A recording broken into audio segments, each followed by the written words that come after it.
ओम नमः शिवाय। श्री शिवाय नमस्तुभ्यं। जय महाकाल। भक्तों, सावन का पावन महीना चल रहा है। भगवान भोलेनाथ को प्रसन्न करने का यह सर्वोत्तम दिन है। इस दिन पर जातक तरह तरह से भगवान के लिए उपाय करता है, जिससे भगवान भोलेनाथ अपने भक्तों की मनवांछित इच्छाएं जल्द से जल्द पूरी करते हैं। तो मैं भी भगवान भोलेनाथ से प्रार्थना करती हूँ कि भगवान भोलेनाथ आपकी सभी इच्छाएं, सभी मनोकामनाएं शीघ्र ही पूर्ण करें। आज सावन की 10वीं तिथि है और मैं आज का आपको एक विशेष उपाय बताऊंगी जो गुरुदेव प्रदीप मिश्रा जी के द्वारा बताया गया है। इन उपायों के द्वारा आप आज के दिन के महत्व को अपने जीवन में प्रभाव पा सकते हैं और लाभ पा सकते हैं।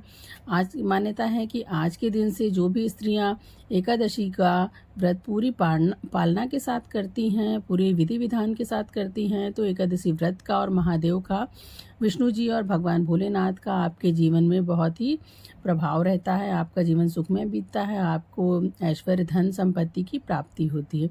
तो फ्रेंड्स, चलिए शुरू करते हैं आज सावन की 10वीं तिथि की शनिवार के महादेव के विशेष उपायों के बारे में, जो पंडित प्रदीप मिश्रा जी के द्वारा बताया गया है। उन्होंने अपनी कथा में इन उपायों को बताया है। इन उपायों को करने से आपके जीवन में धन वैभव की प्राप्ति होगी, आपके रोग दोष नष्ट होंगे।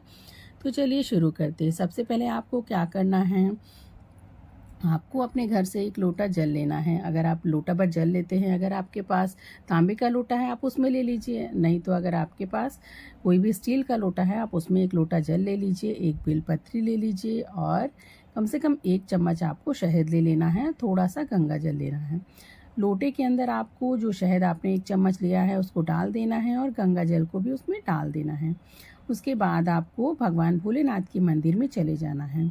अब आपको क्या करना है कि जो बेलपत्री आपने लिया है, एक बेलपत्री को आपने जो लिया है उसको लोटे में छुआ करके महादेव को चढ़ा देना है। और चढ़ाने के बाद आपको क्या करना है, भगवान भोलेनाथ को जो आपने जल लिया था उसको भी धीरे धीरे शिवलिंग पर समर्पित कर देना है। और इस बात का ध्यान रखें, तो आप जब जल को समर्पित कर रहे हैं तो बहता हुआ जल अशोक सुंदरी, माता अशोक सुंदरी के ऊपर से प्रवाहित होता जाए। मतलब महादेव को एकदम सीध शिवलिंग में आपको जल छोड़ना है, धीरे धीरे धार के साथ छोड़ना है।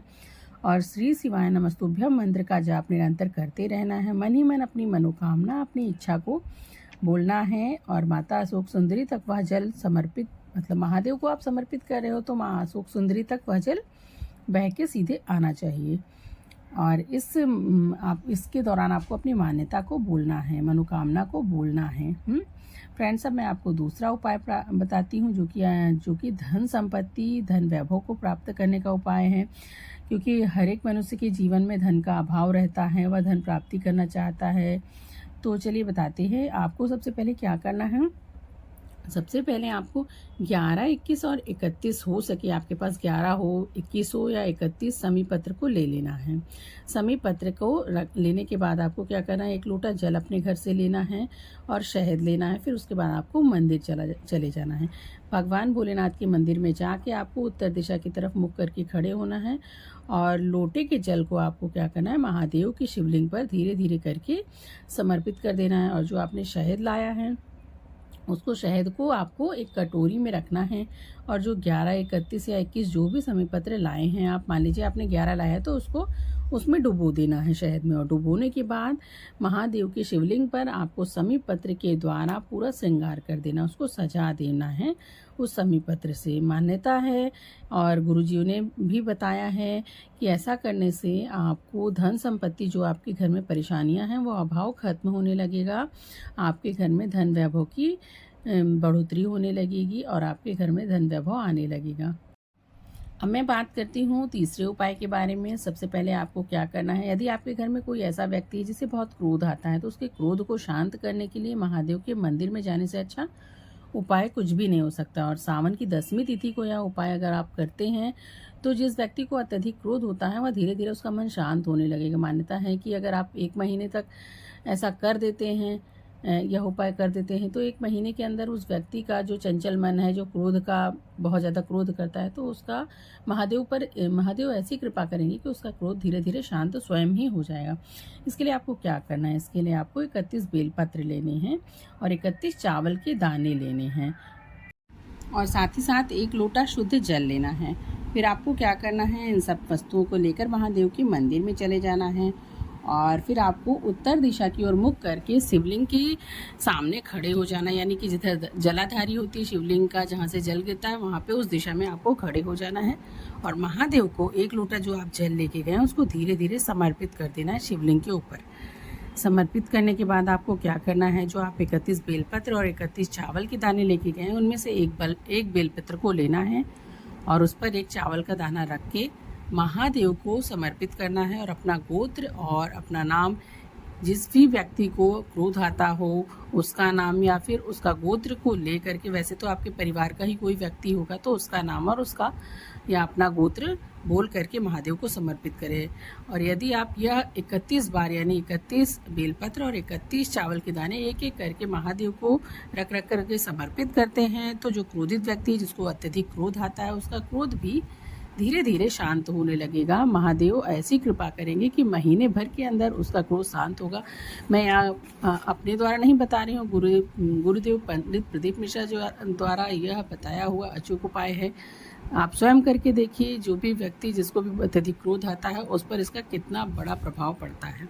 साथ ही साथ मैं आपको बता देना चाहती हूँ कि सावन की 10वीं तिथि को वैसे तो महादेव को पूरे ही वर्ष में सावन के पूरे माह में 2 लोटा जल समर्पित किया जाता है, परंतु यदि आपने नहीं किया है तो सावन की जो 10वीं तिथि यानी जो आज सोमवार की 10वीं तिथि है तो यह आपको आखिरी अवसर है, महादेव को 2 लोटा जल अवश्य अर्पित करें। यदि आप यह भी नहीं कर पा रहे हैं तो कम से कम 108 चावल के दाने, 108 मूंग के दाने, 108 बेलपत्र या 108 समी पत्र, आपके पास जो भी वस्तु 108 की संख्या में उसको ले जाकर महादेव को समर्पित करें और अपनी इच्छित मनोकामना की पूर्ति जल्द से जल्द करें।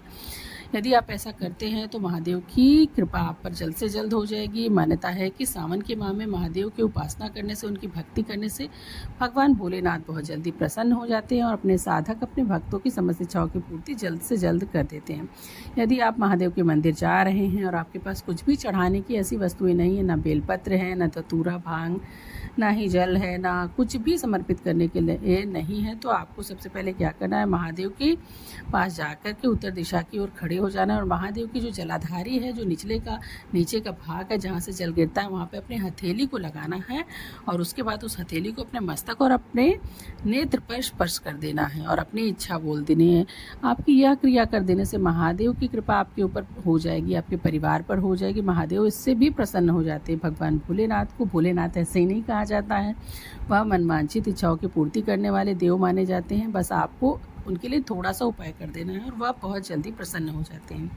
इसके साथ ही साथ आप यह भी उपाय कर सकते हैं। आपको क्या करना है, भगवान भोलेनाथ के मंदिर में जाना है और जाने के बाद नंदी जी को पीठ पर एक बेलपत्री समर्पित करना है और या फिर आप उनके कान में भी बेलपत्री के पत्ते को समर्पित कर सकते हैं, छुआ सकते हैं। उसके बाद आप उस बेलपत्री को अशोक सुंदरी की जगह पर रख दें। महादेव के शिवलिंग पर जो अशोक सुंदरी जहाँ पर जलाधारी की जगह होती है वहाँ पर आप उसको रख दें और नंदी बाबा के कान में अपनी समस्त मनोकामनाओं, अपनी इच्छाओं को बोल दें। और साथ ही साथ आप यह ना भूलें कि नंदी बाबा को अपनी इच्छा बोलते समय सबसे पहले आपको मन ही मन ओम को बोलना है, उसके बाद अपनी मनवांछित इच्छा को बोलना है और नंदी बाबा से प्रार्थना करनी है कि मेरी जो इच्छा है उसको महादेव तक जल्द से जल्द पहुँचाएँ और मेरी मनोकामना की पूर्ति करें। फ्रेंड्स, आशा करती हूँ मेरे द्वारा बताई यह जानकारी, यह उपाय आपको पसंद आए होंगे और मेरे चैनल के साथ जुड़े रहें। मेरे चैनल को लाइक, शेयर और सब्सक्राइब करना ना भूलें। धन्यवाद।